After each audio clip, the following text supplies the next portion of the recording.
নমস্কাৰ, এয়া আমি উপস্থিত হৈছোঁ নলবাৰী শ্ৰী সাৰ্বজনীন দুৰ্গা পূজা। বৰ্তমান দুৰ্গা পূজা পূৰ্ণ গতিৰে চলি আছে। মই কেমেৰা পাৰ্চন দেখুৱাবলৈ লৈছোঁ কেনেধৰণে দিন ৰাতি কাম কৰি আছে। এইবাৰ এই মধ্য নলবাৰী সাৰ্বজনীন শ্ৰী দুৰ্গা পূজা 23তম। গতিকে ইয়াত কিছুমান মাহাত্য আছে, যিবিলাক মাহাত্যৰ কথা আমি ইয়াত কমিটিসকল আছে, গোটেইখিনি আমি তেখেতসকলৰ পৰা জানি ল'ম। এই পূজাখন আচলতে কেতিয়া আৰম্ভ হৈছিল, কেনেকৈ পূজাখন কৰে, আৰু এই পূজাখনৰ এটা ডাঙৰ কথা হৈছে এই পূজাখনত কোনো ধৰণৰ দান বৰঙণি মানে কোনো ঘৰে ঘৰে যায় নুতুলে। ইয়াতে যি ভক্তসকলে বা আমাৰ কমিটিৰ যিসকল সদস্য আছে তেখেতসকলে নিজে আহি ইয়াতে মানে দান বৰঙণি দিয়ে। আৰু ইয়াতে এটা ডাঙৰ কথা কি, মানে গোটেই আমাৰ জিলাৰ ভিতৰত এইখন পূজাৰ এটা মাহাত্য। ইয়াতে সন্ধিয়া সময়ত ধৰক সদায় কণ্টিনিউ নাম কীৰ্তন থাকে, আৰু লগতে ঢাক, এই ওজাপালি এইবোৰ সদায় ইয়াতে আমাৰ চলি থাকে। এইটো এটা ডাঙৰ পূজা। এইখন পূজাৰ এইটোৱেই মাহাত্য। বলকচোন আমি যাওঁ আগবাঢ়ি, গৈ পেলাই আমি আমাৰ যিসকল ইয়াত মানে কৰ্মকৰ্তা আছে তেখেতসকলৰ পৰা আমি জানো ইয়াত কেনেধৰণে পূজাৰ পূৰ্ণগতিত আগবাঢ়িছে।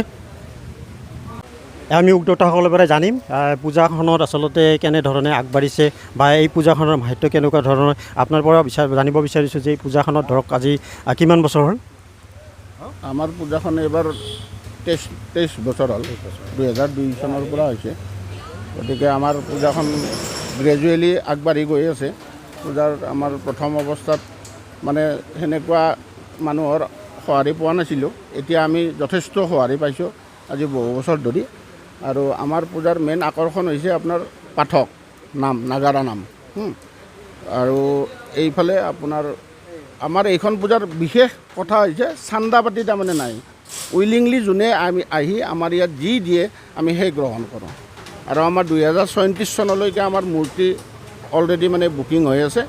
যদি কোনোবাই দিব খোজে আৰু নতুনকৈ তেওঁ মানে প্ৰকাশ কৰিব পাৰে, আগ্ৰহ কৰিব পাৰে। আৰু আমাৰ ভোগৰ যিটো আয়োজন, এই ভোগৰ আয়োজনটো আমাৰ বিশেষকৈ মানে শলাগ ল'বলগীয়া। মানে আমাৰ নলবাৰী কলেজখনে আমাক যথেষ্ট মানে সহায় কৰিছে এই ক্ষেত্ৰত। আমাৰ ভোগত মোটামুটি 3 দিনত আমাৰ নিয়াৰ এবাউট 30,000 মানুহ হয়। তাৰমানে সপ্তমী, অষ্টমী, নৱমী 3 দিন ভোগ থাকে। 3 দিন ভোগ থাকে, সপ্তমী, অষ্টমী আৰু নৱমী। এইটো মায়ে দিছে আৰু ৰাইজে দিয়ে। আমাৰ মোটামুটি 1000-1200 এনেকুৱা থালি মানে ভোগ আমাৰ উঠে আৰু। ঠিক আছে বাৰু, আমি আৰু এজন কৰ্মকৰ্তা আছে তেখেতৰ পৰা জানিম বৰ্তমান পূজা কেনেকুৱা ধৰণৰ আগবাঢ়ি আছে। এতিয়াতো পেণ্ডেলৰ কামটো চলি আছে বৰ্তমান পূজাৰ। কালিলৈকে আমাৰ মূৰ্তি প্ৰতিমা আহিব, কালি প্ৰতিমা আনিম আমি। এইবাৰ আনুমানিক পূজাখনৰ বাজেট কিমান মান? বাজেট আমাৰ 12 লাখমান হৈ যাব এইবাৰ। যথেষ্ট বস্তুৰ দামো বাঢ়িছেতো, লেবাৰৰ কষ্টও বাঢ়িছে, তেনেকৈ মূৰ্তিৰ কষ্টও বাঢ়ি গৈছে বহুত। আগতে মূৰ্তিটো বহুত কম আছিলে, এতিয়া মূৰ্তি আপোনাৰ 1,10,15 পৰি যায় আমাৰ মূৰ্তিত। এনেকৈ কষ্ট বাঢ়ি যায় আছে। ঠিক আছে বাৰু, আমি আৰু এজন কৰ্মকৰ্তা আছে, আমি তেখেতৰ পৰা জানিম। বাকী প্ৰথমতে আমি আপোনাক আমাৰ শাৰদীয় দুৰ্গা পূজাৰ আন্তৰিক শুভেচ্ছা জ্ঞাপন কৰিছোঁ।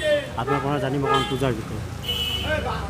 মধ্য নলবাৰী দুৰ্গা পূজাৰ 21-23 বছৰমান পাৰ হৈ গ'ল।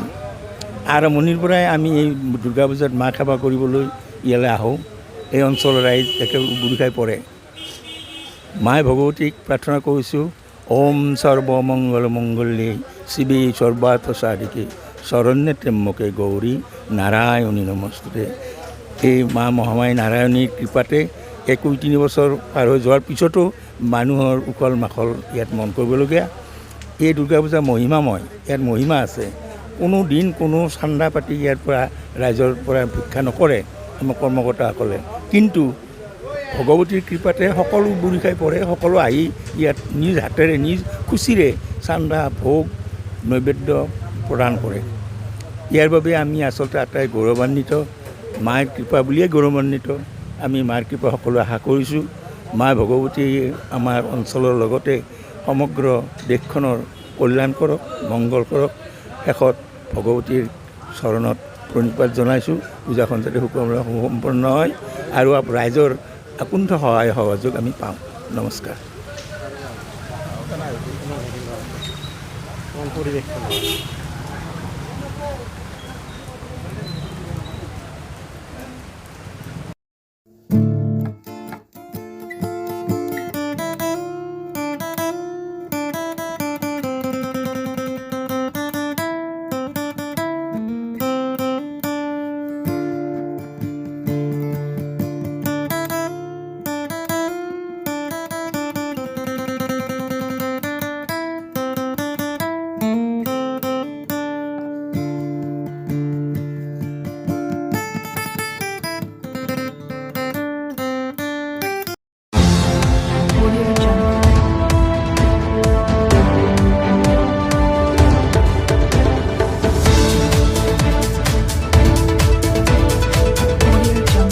নিউজ ডেস্ক ৰিপোৰ্ট ইত্যাদি A to Z।